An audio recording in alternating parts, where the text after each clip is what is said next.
you can't change your habits through force. If you could, you wouldn't be watching this video. If you could change your most deeply ingrained habits through force, you would have already changed them by now. So what happens when you don't really know how to change your habits? You're stuck in unhealthy ones, and you can't force your way out. How do you make any kind of change here? That's what I'm going to be giving you in this video. So this explanation is going to kind of throw the whole paradigm of needing to force change. We're going to throw that away, and we're going to instead learn how to change through the power of acceptance, allowing, attention, love, forgiveness, understanding, flow, connection, etc. And we need to understand the nature of our mind and why our habits are even there in the first place to get a little bit more of an idea of really what I'm going to be giving to you in this video. So our subconscious mind controls 95% of our actions. This means that we live the overwhelming majority of our lives on autopilot. Again, another way of saying this is that we live and give no conscious attention to our lives. It's kind of mechanical and robotic, where it's just a pattern playing itself out over and over and over again, and we just kind of find ourselves stuck in it, not really consciously controlling it, but more so it controlling us. I think a good example of this is addicts of any kind whatsoever. The force of addiction is stronger than the force that they exert of trying to quit. So then the force of addiction, the force of habit, right, takes them over. They find themselves trapped in it. They struggle against it. And this is a pretty far out there an extreme example of what I'm talking about, but nonetheless, it all kind of applies still. It's within the same realm. So essentially, we live what the Greek philosopher Socrates called the unexamined life. We don't actually investigate our lives. We're conditioned. Our conditioning kind of just controls us. We are stuck in it. We're addicted to our phone, addicted to porn. We have no real deep connection to life. We have no real deep awareness of ourselves. We don't really know ourselves. We're just conditioned. It's kind of controlling us, and then it controls us until we die, and that's what we call our lives. There's no deep consciousness at any point. So of course, I'm sure a lot of you guys can see the problem of living a life like this, how unfulfilling it is, a lot of the unnecessary suffering that's involved here. So we take our habits for granted. What I mean by this is that we really think that we're controlling our habits. We're not. Our habits are more so controlling us. Our conditioning is more so controlling us, almost like puppets on a string. This is something that we don't like to admit. We want to force. And what is our whole society about? It's about working hard and exerting our will upon reality, man dominating nature. So to say that, in a sense, from one point of view, we're mere puppets on a string, this goes against a lot of our background conditioning, the background beliefs that we've been programmed with by our culture. And this can also play into a little bit of helplessness in your mind. Maybe if you have a victim mentality, a little victim wound, a helplessness wound, powerlessness wound, that can kind of play into that. But that's not really, you're interpreting it wrong if that's what it's doing. So we take our habits for granted, and we come to identify with them, through repetition. They literally become our sense of self. They become our very sense of reality. And then habits play themselves out over and over and over again with little to no awareness. It becomes very mechanical and unconscious. Like I said, we repeat the same patterns over and over again, forming the very essence, the very feeling, the very sense of who we are and what reality is. And we cling to them for security and comfort. A good example of this is a belief system. A belief system, and believing in this is a pattern. This is a very deep unconscious habit of believing in certain beliefs, and we find a lot of comfort in our beliefs. We remove the discomfort of not knowing and the fear of the unknown by inserting X belief in there and then feeling like we know what it is. This removes the uncertainty, the confusion, the anxiety, the deep insecurity. This removes the pure emotional pain. So a lot of our worldview and a lot of our beliefs, for example, are actually built upon suppressing pain, right? And that's just simply it. It's not built on fact, reason, logic, evidence, proof, none of that shit. It's built just on how can I avoid this short-term pain? And if we address it head on, that underlying pain, a lot of our very Beliefs, a lot of our most cherished beliefs begin to collapse. Just kind of a random example I thought I'd throw out there. So we essentially cling to a lot of our habits and patterns of any kind for security and comfort. So a lot of our patterns, just say a basic bad habit like watching porn, right? We have to understand where this comes from. Or being on our phone, overeating. This comes from unmet needs and emotional wounds. So this pattern is actually working to keep something trapped inside of you that needs to be seen. This pattern is working to keep the unconscious unconscious rather than making the unconscious conscious.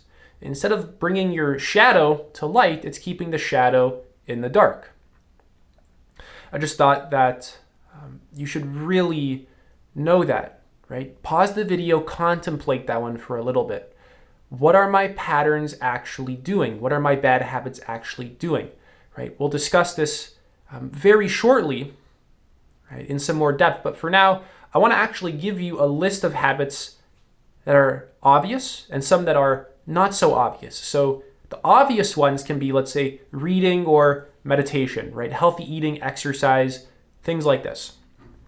Maybe even screen time, maybe too much screen time or intentionally limiting it, right? They can be healthy or unhealthy habits, right?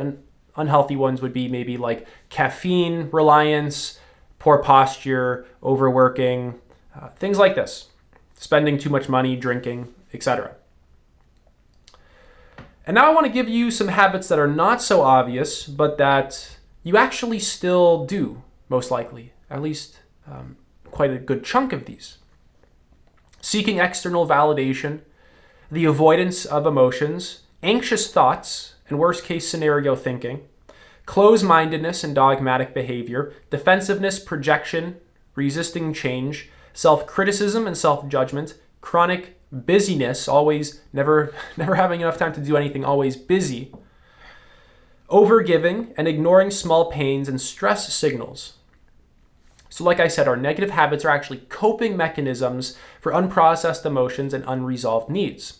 So if we want to actually make a meaningful and lasting change, we have to go to that root, those unprocessed emotions and these unresolved needs. You see, from this paradigm, we can't force our way out of a habit because that unresolved need and those unprocessed emotions just stay there. We can't just exert more discipline and more willpower, right? We can't just keep struggling against this thing and eventually we overcome it and we overcome this aspect of ourself and we're righteous and whatever. Instead, the real solution is coming into a deeper sense of contact with that underlying wound inside of us that's actually perpetuating that cycle. The real solution doesn't lie in forcing more and more and more, and then when force isn't enough, we just got to force a little bit more.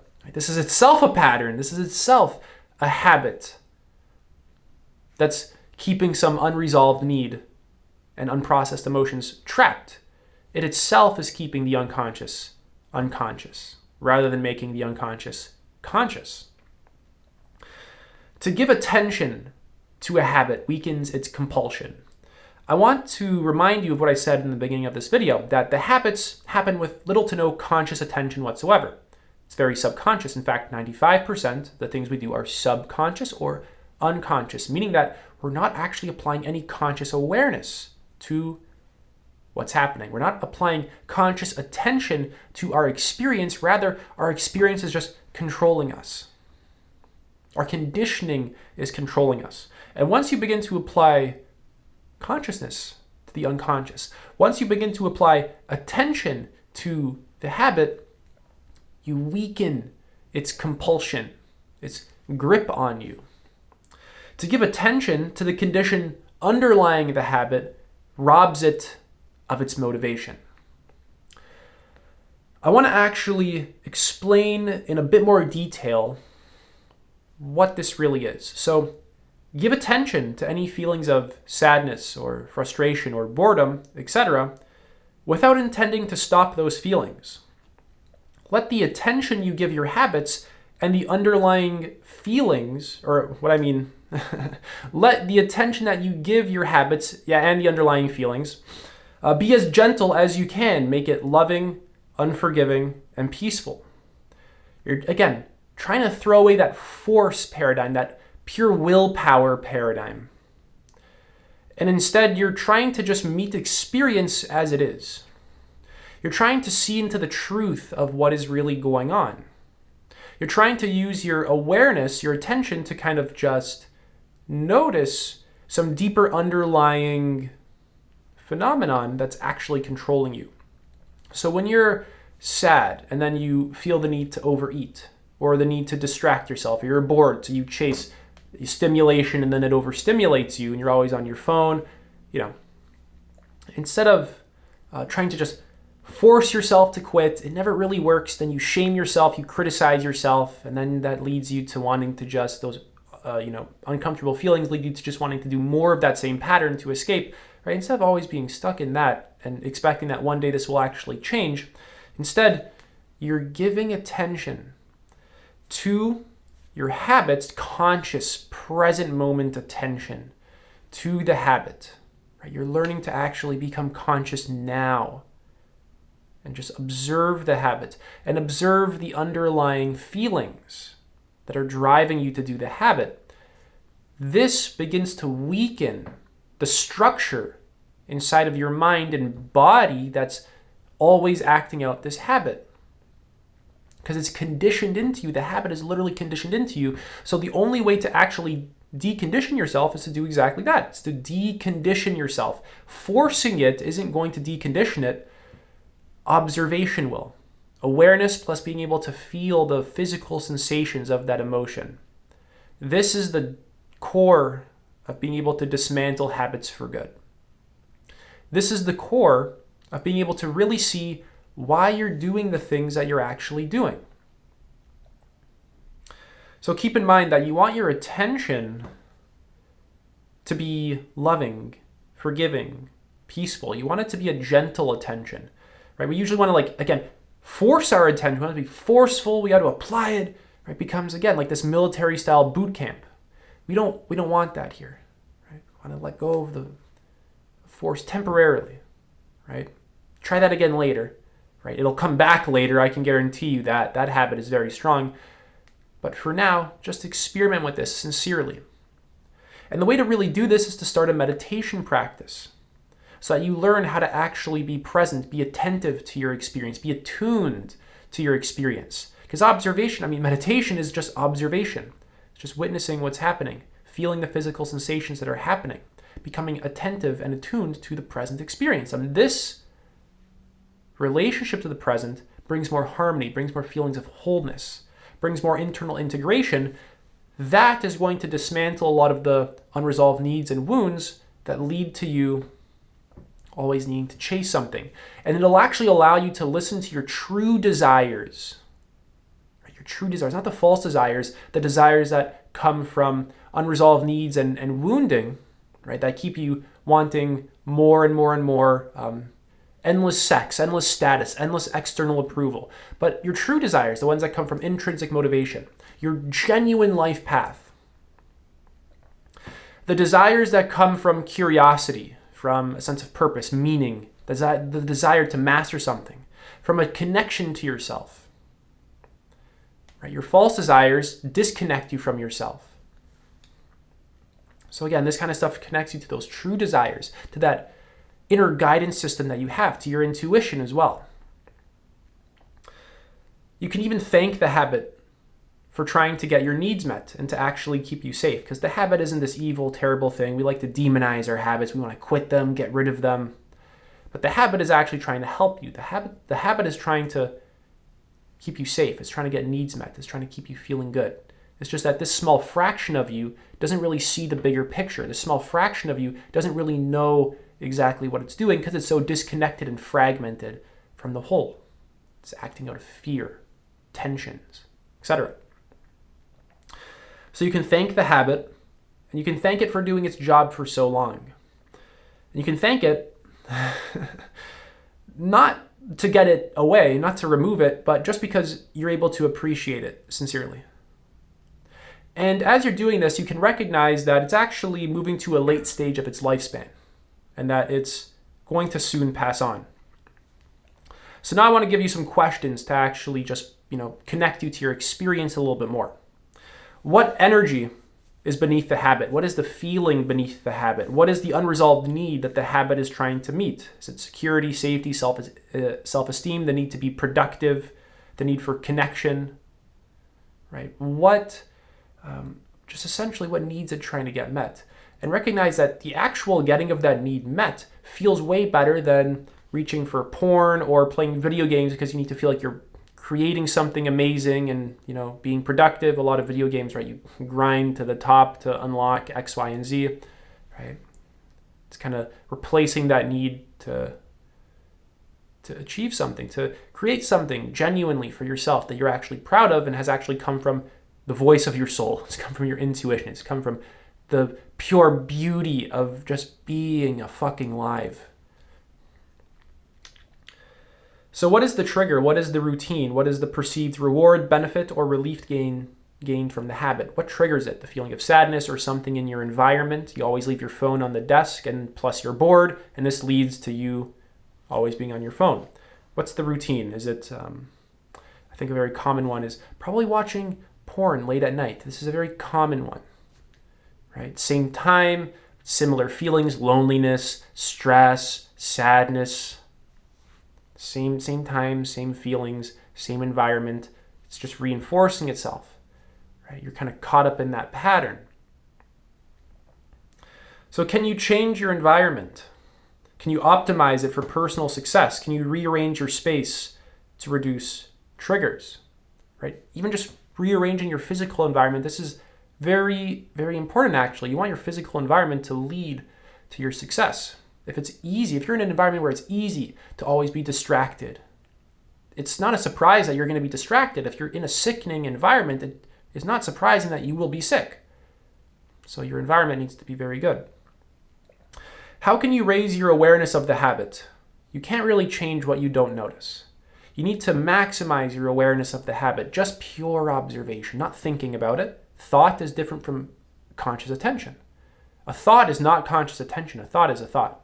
Conscious attention is just purely witnessing it. This is why you got to practice meditation. You got to learn how to just observe without judgment, distinguishing observation from judgment, observation or awareness from thought. Can you learn to feel the sensations in your body that drive you to do the habit? Essentially just feeling the physical sensations in your body that are controlling you. The emotion and the physical sensations tied to that, or the feeling of that unmet need and the physical sensations tied to that. This is the integration process. Those sensations need to be felt so they can be integrated and that part of you can reconnect to the whole. Can you replace the habit? Completely removing a habit creates a void in your life that has to be filled up with something. So what will that thing be? Will it give you energy? Will it be healthy? Will it be done out of intrinsic motivation? Or is it going to be something that takes away your energy, that drains you, that reinforces unconsciousness? Again, what direction do you want to go in? I'm not going to give you the answer, but what direction do you want to go in? What sounds more fulfilling? Something that will fuel you with life, that's healthy, that's energizing, or something that drains you of your very precious life energy? Can anyone help you? Can anyone keep you accountable? Support group, a therapist, a coach. If you have a roommate, tell your roommate. Just share with them, hey, I'm going to quit being on my phone for 5 hours a day, right? And then after this 1 week, I want you to, check in with me, right? Have you been on your phone for less than 5 hours a day, right? Like, what's the goal you have in mind, and then who can keep you accountable? That social element is actually very important. It's easier to change when you're in relation to other people, especially a community, because if you're in a community, you can all hold the same goals, reinforce it, and hold the same story, right? For better or worse, people can mirror their bullshit back to each other in communities, but if it's a more conscious community, you can kind of work together and reinforce a more conscious vision. Right? So how can you interrupt the pattern? How can you break the automatic nature of the pattern? Remember how I said it's mechanical, right? It's robotic, so it's very automatic. And you actually need to add a pause in the midst of your experience. Learning to just add a pause rather than always doing, always going, always going. That's why meditation is really helpful. It begins to train you to add that pause, to just be aware of experience. Maybe that means just taking a breath, right? Let's say, say you've done your meditation, right? And then later on in the day, you want to compulsively act, right? Maybe this means, okay, all right, I can see the feelings emerging. I see the pattern, right? Maybe this means just taking a step back, right? Just taking a breath, right? Noticing your state. What's your state like? Where's your body tense? Can you just relieve the tension, right? How does it feel? What's the emotion? Allowing the emotion to come up consciously, intentionally allowing yourself to just fully feel the emotion, right? Getting into your body, right? And then from that place of being grounded and connected, choosing what's really in alignment with you, choosing what actually supports you, right? Choosing something that's more connecting to yourself than disconnecting. How can you be patient with the process? Expect yourself to fall off track. Expect yourself to just fall back into the force of habit. Expect this. Right? Growth is non-linear. This means that growth is 2 steps forward, 1 step back, 3 steps forward, 2 steps back, 1 step forward, 2 steps back, 5 steps forward, 3 steps back, right? You get the point. It's non-linear. Expect to have those sort of backslides, right? And how can you actually create compassion for yourself in the midst of those experiences so that instead of shaming yourself and thinking that there's something wrong with you for just, maybe starting the new habit and then falling off track, instead of thinking that there's something wrong with you, right? You see this bigger picture that I've just outlined for you. How can you be compassionate for those backsliding moments, right? How can you still hold those parts of you with care, with a gentle, forgiving, loving attention? So breaking habits is a process and will require this sort of continuous effort, right? I kind of hesitate to use the word effort because I don't want you to associate with force. I gotta force it. That's gonna fucking fail. Doesn't work. So expect the ego to fight back. Expect the old self to fight back. Expect your mechanisms to come online and fight back, right? Expect that. Expect setbacks. And how can you reframe these setbacks? Right? The resistance, the setbacks are actually a sign of growth in a lot of cases. That's it for this video. If you're interested in working one-to-one with me, you can apply to do so. Link is in the pinned comment. Take it easy.